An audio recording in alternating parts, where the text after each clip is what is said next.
ओम श्री गुरुभ्यो नमः।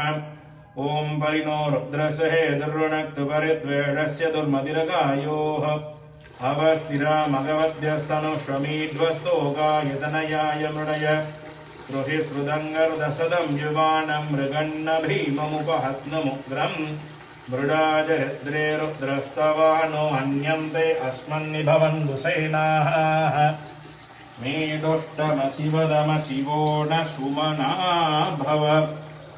परमे वृक्ष आयुधं निदाय कृत्तिं वसान आदरविनागं बिभ्रदागहि अर्हन् विवर्णिसायकानिधन्वा अर्हन् निष्कम्य जदं विश्वरूपम् अर्हन् निधन्दयसे विश्वमभुवं नवावोदीयो रुद्रत्वदस्ति त्वमग्ने रुद्रो असुरो महो दिवस्त्वगुं सर्भो मारुदं वृक्षैसिते त्वं वादैतरुणैर्यासि सङ्गयस्त्वं पूषा विदधपासि नुत्मनाः आवो राजा नमद्वरस्य रुद्रगुं होदारगं सत्येदं रोदस्योः अग्निं पुरातनयत्नोरजिद्धाभिरण्यरूपम् अवसे गुणद्वम्